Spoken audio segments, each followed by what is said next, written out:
Olá pessoal, e aí, como vão todos? Tudo bem? Beleza? Tranquilo? Bom, então vamos para mais uma aula, né? Hoje, na verdade, eu vou dividir em duas aulas. Essa primeira agora, onde nós vamos conversar sobre produtos televisivos, e numa segunda aula, a gente vai falar de formatação via modelo Master Scenes para narrativa Narrow Work, cinema, portanto, né? Bom, em relação aos produtos televisivos, eu acho interessante a gente conhecer os produtos específicos para televisão, porque cada um tem um tipo de formato diferente, digamos assim, uma necessidade técnica, e que eu acho que é bom a gente conhecê-los, porque a gente pode vir a desenvolver algum desse tipo de produto, né? Não vou deixar de fora da nossa discussão produtos como programa de auditório, como programas musicais, como programa de quadros humorísticos, que são genuinamente televisivos também, né? No meu curso lá na Espanha, a gente teve muitas horas aula de programa de auditório, no programa musical, programa de humor, quadros humorísticos, baseado naqueles tipos da comédia, né? Nos tipos cômicos, tipo A Praça é Nossa, por exemplo, Zorra Total, os programas do Chico Anísio, Jô Soares, enfim, quando eram os programas dos personagens do Jô.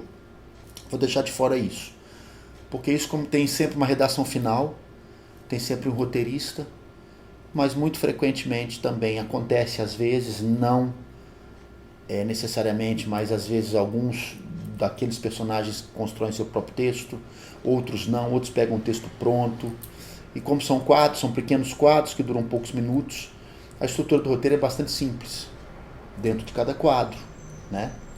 Enfim, é mais legal a gente pensar naqueles produtos aonde tenha uma extensão maior, digamos assim, e uma dramaturgia mais intensa, mais bem elaborada, se é que eu posso usar esse termo. Porque na verdade né? É mais profunda e tal. Então a gente tem a telenovela, a série, a minissérie, o telefilme e o docudrama. Telenovela, série, minissérie, telefilme e docudrama. Vamos começar pela telenovela. Telenovela a gente já nasce, né? Nós somos filhos aí do produto televisivo máximo e imperativo da Rede Globo e das outras emissoras, mas as novelas da Globo são as mais notórias e notáveis, enfim, no Brasil e pelo mundo afora. A telenovela é curioso a gente conhecer a história da telenovela, porque a telenovela ela é filha, ela é descendente da radionovela. Quem inventou a radionovela foram os cubanos. A radionovela é invenção cubana, na primeira metade do século XX, pré-revolução. Cuba pré-revolução. Portanto, a radionovela e telenovela são gêneros genuinamente latino-americanos. A telenovela não funciona nos Estados Unidos. Não funciona em países que não, por exemplo, em Portugal tem muita telenovela brasileira, sobretudo.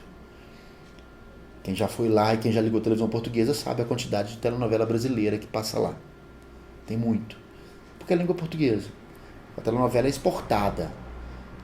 Há uns anos atrás, 2 décadas atrás, sei lá quanto tempo atrás, passou Escrava Isaura, cuja personagem principal era a Lucélia Santos. Na China, ela falando em mandarim. Vocês já imaginaram Escrava Isaura sendo falado em mandarim? Soa absurdamente bizarro, né? Enfim, a telenovela ela é, portanto, um produto genuinamente latino-americano. Ela não funciona nos Estados Unidos. Nos Estados Unidos é série, temporadas, as séries. Então é um produto que a gente já está cansado de ver, de saber. Geralmente a novela fica 6 meses no ar. Se você multiplicar aí 6 meses, 6 episódios por semana, 6 capítulos, melhor dizendo. 6 capítulos por semana, vezes 4 semanas por mês, 24. 24 vezes 6, 6 vezes 4, 24, 144, em média 150 capítulos. É coisa com borra, é muita coisa. Ela só vai funcionar porque ela é multiplotária. Nós já falamos muito disso. São vários personagens que se revezam na titularidade narrativa. As ações acontecem paralelas. Os núcleos de personagens que se alternam. E alguns transitam entre aqueles núcleos de personagem. Isso dá mobilidade para a história. É óbvio que um produto que tem em média 140, 150 capítulos não pode ser muito profundo. A telenovela, nós falamos isso nas primeiras aulas. É bom eu repetir, porque teve gente que não assistiu as primeiras aulas. Então é legal eu fazer essa revisão aí. E a gente revê todos nós. A telenovela ela perde em profundidade e ela ganha em extensão. São vários dramas que acontecem ali em paralelo. Ela não consegue ser muito profunda. Porque como é que você vai ser imensamente profundo estando 6 meses no ar? É por isso que ela tem um quê de redundância. Ela tem aquilo que a gente viu na aula dos diálogos. Ela tem uma série daqueles probleminhas que nós falamos, que para o filme são problemas. Para a telenovela são recursos de linguagem. Diálogo inconsciente, por exemplo. Diálogo introspectivo. Né? Tem aquela coisa do capítulo que dá uma enchida mesmo, de linguiça, precisamos vender aquela atriz. Né? Então tem uma cena dela sozinha no quarto, lembrando do amado. É quase que um videoclipe. Toca a música, ela chora, sem querer fazer uma crítica e já fazendo. Olha como ela sabe chorar. Né? Enfim, tem aqueles bordões na telenovela das 7, que costuma ser a telenovela cômica. Precisamos aproveitar o bordão criado ou pelo autor, ou pela atriz, não sei. Enfim, que dureza, hein? Aquelas coisas assim, né? Que a gente vê que cai na boca do povo, que vira propaganda comercial e tal. Enfim. Então tem uma extensão grande. Geralmente, a gente tem um número de páginas específicos. Costumam ser o quê? 4 breaks comerciais, não é isso? Então a telenovela em 60 minutos, geralmente 60 minutos de programa televisivo, eu falei isso em aula para trás também. Nós temos o que em média? De 44 a 48 minutos de conteúdo, de teledramaturgia. Significa dizer o quê? Que a gente vai ter em média, cada braço são em média 12 minutos. Aproximadamente 10, 12 minutos. Para inserir os breaks comerciais. Então o autor tem que pensar na sustentação, né, nos ganchos, né, dramáticos. Aí tem o comercial, termina em close na atriz, aí volta depois comercial no close, ou volta numa outra ação para retomar o close lá na frente, no final do episódio, se é algo muito bombástico, muito revelador. Enfim, é uma estrutura aonde o autor tem que ter um domínio muito grande esse controle dos personagens. Porque o personagem, às vezes, o personagem ele não está pronto, né? É uma obra aberta. Então, às vezes, né, o ator, às vezes não, todas as vezes que o ator recebe um personagem para fazer uma telenovela, ele não sabe como o personagem dele vai acabar. No meio da história, vai que, enfim, não está dando muito certo no Ibope, o personagem morre, cara. Não teve uma novela dos anos 90, ou já era 2000? Uma novela que já tem mais tempo, acho que era Torre de Babel, que não estava agradando o público, porque era um casal lésbico, eram 2 mulheres. O que fizeram? Acabaram com o plot delas inteiro, mataram elas inteiras num shopping. Teve um atentado, explodiram um shopping, e as 2 morreram. Acabaram com os personagens. Não estava agradando. Olha como é que é Brasil, né, cara? Esse povo que ficava escondido, que ficava no armário, foi o que se revelou agora. Esses preconceituosos aí. Agora eles têm voz. Na época não agradavam. Fizeram, entre aspas, piquete, barricada para matar as lésbicas. né? Então, enfim, a gente vê. É muito refém do Ibope, análise de audiência. Você tem os índices de análise de audiência e tal, então que sempre mede, né? A gente costuma dizer com muita frequência, não sei se vocês já ouviram isso, vocês vão ouvir, estão ouvindo agora e vão ouvir no decorrer da vida muitas vezes. O teatro é arte do ator, o cinema é arte do diretor, a televisão é arte do produtor. A casa do ator é o teatro, por excelência. É onde o ator se forma, é onde ele desenvolve a sua técnica soberana e suprema. Ele é o dono do espetáculo. No teatro, o ator é o dono do espetáculo. Você tem um diretor de cena, você tem iluminação, você tem, enfim, whatever, um monte de coisa. Mas o ator vai do céu ao inferno de um dia para o outro. Nunca é a mesma coisa, né? Cada dia é diferente. No cinema, a arte soberana é a arte do diretor. Porque o diretor tem um poder no cinema que na telenovela o diretor não tem, que se chama a tesoura. O diretor pode cortar. Se eu fiz a participação num filme e minha participação ficou ruim, o diretor vai me colocar ao mínimo naquele filme.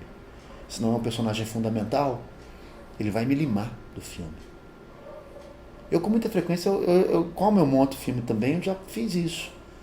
Para preservar a atriz, o ator, e para dar qualidade pro filme, tem muita cena que eu corto, cara. Eu escolho momentos melhores da atriz, se ela não tá legal, eu uso só a fala dela e boto a imagem de outro, enquanto ela fala. Isso aí, todo diretor vai fazer isso no cinema. Eu tenho que preservar meu elenco. Se eu chamei uma atriz para fazer o filme e ela não tá legal, eu não vou usar a cena que ela não tá legal. Ah, mas é fundamental. Aí tem problema. Por isso que diálogo a gente faz plano de cobertura. Você filma as reações. Você filma outros elementos que possam, de repente, na sala de montagem, resolver essas questões. Né? Vai que não ficou legal e tal, papapá, enfim. Então, o diretor tem muito poder. O ator consegue ser muito proficiente e pode ser muito maravilhoso no cinema. A gente já viu interpretações absurdamente espetaculares no cinema, que nunca são alcançadas na televisão pelo ator. Nunca, jamais, em tempo algum. A gente vê grandes atores, atrizes fazendo telenovela. Fernanda Montenegro é sempre linda, maravilhosa. Paulo Autran era soberano. Raul Cortez era máximo. Raul Cortez foi um dos maiores atores da história do Brasil. Só que ele caiu naquela coisa de fazer italiano sempre, né? Ele começou a fazer italiano. Fuera questa cazza. O Fuera questa cazza eu vi em umas 3 ou 4 novelas, ele falando a mesma coisa. Mas ele era muito máximo, muito soberano. Mas a telenovela, a maneira como se filma, são vários capítulos por dia, aquela coisa toda e tal, intensidade. O cara costuma receber o script de hoje para gravar amanhã. Então, enfim, né? Tem essas questões todas aí que condicionam o trabalho do ator. E o cinema é mais artesanal. Historicamente sempre foi feito com uma câmera só. Hoje a gente filma às vezes com 2 câmeras, 3 câmeras, enfim. Porque o recurso hoje, a tecnologia hoje beneficia muito, né? O custo-benefício hoje, há câmeras aí, que eu estou vendo que vocês estão querendo comprar umas câmeras aí, conversando com o Álvaro e tal. Custo-benefício muito bom. Essa Canon aqui, é uma câmera muito legal, que atende muito os nossos fazeres e tal. Quando você quer um produto em 4K, em 2K, você aluga uma outra câmera, enfim, né? Hoje em dia isso é normal. Mas necessariamente é muito artesanal o cinema, demora muito fazer, demora muito mais. Um dia de filmagem no cinema rende muito menos que um dia de telenovela, por exemplo. Né? Então são essas coisas condicionantes aí. Então, enquanto o trabalho do roteirista, a telenovela, né, geralmente o cara faz o argumento, ele vende o argumento para a emissora. E os primeiros capítulos, enfim, e vai escrevendo, porque é uma obra em aberta. É uma obra aberta. E vai escrevendo no decorrer da jornada da história. A série, a gente já, hoje em dia a gente, né, é refém de série, né? A série virou virou o produto televisivo, o produto audiovisual, melhor dizendo, o produto audiovisual mais cobiçado. A grande cobiça hoje das emissoras e das plataformas são as séries. As séries são... uau! Aquela coisa. Né? Eu acabei de ver agora a 4ª temporada de La Casa de Papel. Tava até falando com a Laura que nos primeiros capítulos eu estava bem decepcionado, estava achando ruim. No 6º capítulo, não, episódio. Série a gente costuma falar episódio. Telenovela a gente costuma referir a telenovela por capítulo. Séries são episódios. No 6º episódio, cara, me caiu... Eu ia usar um termo aqui, não vou usar. Me caiu o queixo, cara. Pô, caramba, que episódio foi aquele? Mas enfim, há séries que são escritas... A série geralmente dura aqui. Um padrão Netflix costuma durar 50 minutos, né? 55 minutos. Padrão HBO também. Game of Thrones batia todo dia em 55 minutos. Padrão IMC, The Walking Dead, 43 minutos, 42 minutos, 45 minutos. Os últimos episódios costumam ser um pouquinho mais extensos. Há aquelas séries onde a história ela é fluxo contínuo, ela depende do episódio anterior, e há aquelas séries que são ligadas por um tema, e cada dia é uma história nova. Pode ser cada dia uma história nova com os mesmos personagens, por exemplo, Arquivo X, como pode ser uma história nova com personagens totalmente diferentes e diretores totalmente diferentes, como por exemplo Black Mirror, né? Agora, série também às vezes costuma não ser dirigida pelo mesmo diretor, não. Essas séries milionárias, você pega lá o Game of Thrones, cada episódio era um diretor. Variava. No decorrer da temporada mudava os diretores, né? Mas o padrão imagético continuava. A estética continuava. Por quê? Por causa da mão do produtor. A produção. Já tinha um engessamento ali de cor, de aspectos narrativos, enquadramento, aquela coisa toda. Alguns episódios têm um quê mais personalístico. Você vê, olha, essa mão desse diretor é um pouco diferente de outro. A gente começa a perceber isso. Quando a gente vai desenvolvendo o nosso apuro de linguagem, você percebe, opa, esse episódio está diferente dos outros. Aí você vai ver Batata, é outro diretor. Embora a imagem, a cor, aquela coisa toda, o som, tenha um padrão, né? Siga sempre um padrão de excelência e é sempre igual ali. Mas tem uma mão de direção, né? Então a série é um produto, acho que é o que todo mundo consome. Aquela hoje se fala muito de uns anos para cá, depois quando as TVs a cabo viraram realidade e depois disso até as plataformas como Netflix e tal, Globoplay, que começou a bombar também aí de uns tempos para cá e tal coisa. Você gosta mais de série ou de filme? Fica aquela coisa. Série tem que ter paciência. Agora a série mexe com a nossa expectativa, com a nossa apreensão muito mais acirradamente que o filme, né? Você tem que aguardar uma semana para ver outro episódio. E geralmente uma série, um ano inteiro, são o quê? Uma série grande são 10 episódios, 12 episódios, 13 episódios. Meio que padrão 13. Aí só no ano seguinte, cara. Durante 13 semanas daquele ano e acabou, babau. Você vai esperar. Ou Game of Thrones, que cozinhou todo mundo durante 2 anos para a última temporada. Deu um espaço de 2 anos da penúltima para a última temporada. Cozinhou todo mundo. E a série, como é uma linguagem network, também, embora tenha muito menos episódios que uma telenovela, né, acaba que 10 temporadas de Friends é quase que uma novela. É o tamanho de uma novela enquanto episódios, né? Foram 10 anos de Friends, né? Vai somar tudo isso aí e dá como se fosse uma novela. Mas enfim, você tem que pensar nos cliffhangers, que são os ganchos dramáticos também, de um episódio para o outro. Você deixa algumas coisas propositalmente em aberto, para que o personagem possa voltar dali a 1, 2 ou 3 temporadas. Você não vai fechar, você não vai encerrar tudo como num filme. Você tem que necessariamente prever possibilidades novas para aquele personagem que desapareceu e vai voltar, para novos personagens que entram. As tramas mudam, o tempo passa. Enfim, atores têm que sair, o cachê fica caro, não vai dar para pagar mais. Né? Atores morrem. Em série de ação, os personagens morrem. Se é série de ação, vai morrer gente. Então vai ter que surgir gente interessante também, no lugar daqueles iniciais. Né? Então a série tem que ser vista com isso aí também, tem que ser vista dessa maneira também. Hoje em dia, uma série que é exibida numa TV a cabo, numa plataforma, não precisa pensar mais nesses breaks comerciais. Né? Já é tudo, não tem intervalo. Pá, é um bloco só, um braço só, não tem pernas, aquela coisa, enfim, né? Então é um produto que tem a sua diferença.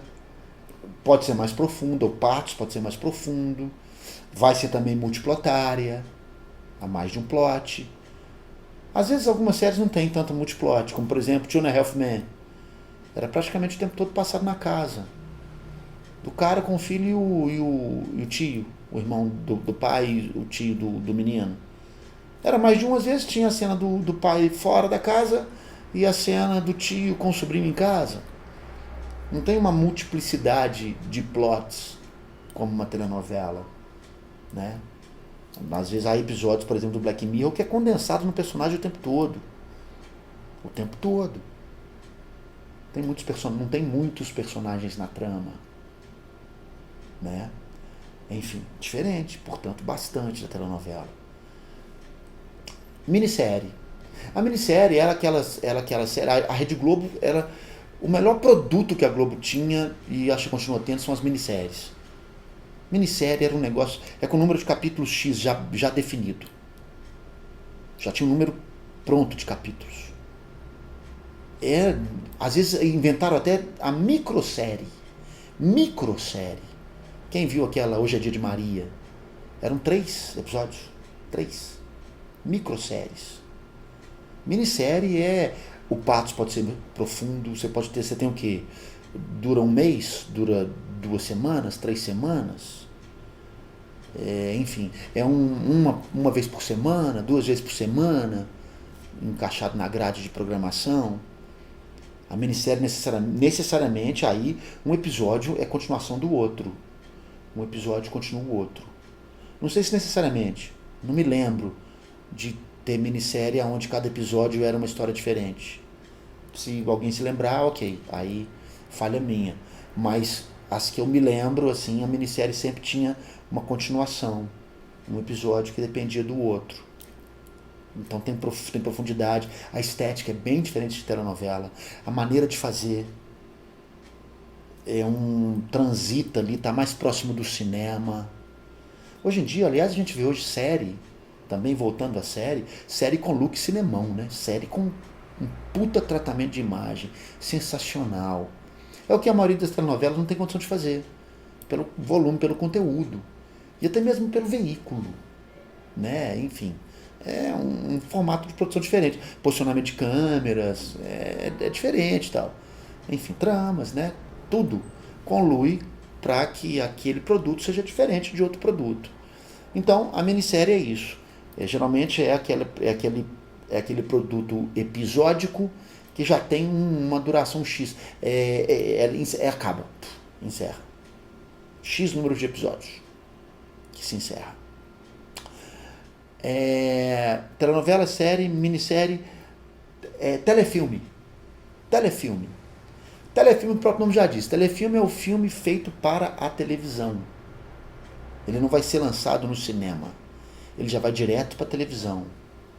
Nos anos 60 e 70, o que existiram de telefilmes, telefilme era um produto, era feito para a televisão. A duração é menor que um filme exibido no cinema, muito frequentemente tem que caber numa grade de programação. Às vezes durava o quê? Durava 1 hora e meia, dependendo da grade de programação. Né? Alguns telefilmes eles acabaram virando série, viraram filme para o cinema. Um exemplo clássico disso é aquele filme O Fugitivo. O Fugitivo, que foi um telefilme dos anos 70 e que depois virou filme para o cinema, refilmado. Nos anos 70, o telefilme foi com David Janssen e depois, muitos anos depois, refilmado no cinema foi com Harrison Ford. Então a gente vê Miami Vice. Se bem que Miami Vice foi série, uma série que virou filme pro cinema. Aliás, há esse hibridismo, né? O Auto da Compadecida, quando foi lançado enquanto minissérie, de pouquíssima microsérie, poucos episódios, foi lançado pela Globo, depois foi remontado, versão cinema. Da mesma maneira o Caramuru, também do Guel Arraes, né? Que foi lançado como minissérie, microsérie e virou filme para o cinema. O telefilme era aquele filme feito para o cinema. Filmes ali dos anos 70, Blaxploitation, que acabaram, e séries também, que tinha aquela coisa dos de atores negros e tal. Filmes que têm um orçamento muito menor. Enfim, são filmes que eram feitos diretamente para a televisão. Isso influencia até no enquadramento, né? Se você está fazendo um produto para televisão, se você faz planos imensamente abertos, como no cinema, você vai ter muito pouco potencial dramático ali, né? Um grande vale com uma carroça no meio do vale, numa tela de cinema, é lindo, espetacular. Numa tela de televisão que é infinitamente melhor, vai virar um beicinho de pulga a carroça, né? Enfim. Esqueci de um produto no começo aí que eu falei, o sitcom. Antes do sitcom, vou falar antes de falar do docudrama, vou falar do sitcom. Então é telenovela, série, minissérie, telefilme, sitcom e docudrama. Sitcom, os nomes são comédia de situação. Comédia de situação. Sitcom. É o produto televisivo mais barato. De todos esses, é o mais barato. Quase sempre é feito em estúdio. Bom exemplo, A Grande Família. Outro exemplo, Sob Nova Direção. Outro exemplo, Two and a Half Men é sitcom. Absolutely Fabulous é sitcom. Friends é sitcom. São produtos de imenso apelo de público, imensamente. São séries, têm as suas temporadas. A Grande Família durou muitos anos. Muitos anos. Tem as suas temporadas. O mesmo elenco. Aquele elenco que se repete, cada episódio está envolvido. O sitcom é isso, a história se encerra e começa outra. A história se encerra e começa outra, com os mesmos personagens. Cada dia é uma confusão que eles arrumam. Big Bang Theory, que é divertidíssimo e tal, e coisa, enfim, cada episódio é uma confusão danada ali que acontece. Então, sitcom. Sitcom é uma maravilha. Sitcom é um produto que eu tinha vontade de escrever. Assim, eu acho. Tem sitcoms que são absolutamente geniais. E que entram meio que viram um fenômeno de cultura pop. Friends virou um fenômeno da cultura pop televisiva do final do século XX. Não foi isso? Século XXI, começo do século XXI. Fenômeno de cultura pop. Enfim. Finalmente, o docudrama. Docudrama. Pode ser também chamado de doc-fic. Doc-fic. É a mistura de documentário com ficção. Ou seja, do factual com ficcional. É um produto genuinamente televisivo. Um exemplo de docudrama que passava uns anos atrás na Rede Globo. Linha Direta. Você se lembra do Linha Direta? Tinha o factual e o ficcional. Inspirado em crimes reais, fazer reconstituição de como supostamente aconteceu o crime a partir das evidências, de testemunhas e tal, com atores. Docudrama é isso, portanto. É algo que aconteceu de fato e que é reproduzido com atores. Para que tenhamos docudrama, nós temos que ter o fato e temos que ter a representação. Então isso acontecia, por exemplo, teve um canal que já não existe mais, que chamava People and Arts. People and Arts era especializado em docudramas. Discovery Channel, altos docudramas. History Channel, docudramas também. Então, porque você tem o fato e você tem a representação com atores, você tem ali a dramatização toda, cenários, figurinos, arte. É um produto genuinamente voltado para televisão, aberta, fechada, enfim. O docudrama tem esse apelo. Então tem a mescla de linguagens, elementos que são considerados, sobretudo, documentais e aquela coisa da ficção. São personagens criados e tal, representados por atores. Beleza? Então, legal a gente entender esses gêneros. Cada um vai ter a sua especificidade de escrita, o seu nível de pesquisa, enfim, o envolvimento do autor ou de uma equipe de pesquisador para desenvolver aquilo. Docudrama, por exemplo, né? Você vai ter que ter o embasamento histórico. Docudramas que o History Channel fazia do mundo antigo, das grandes batalhas do mundo antigo. É difícil, né?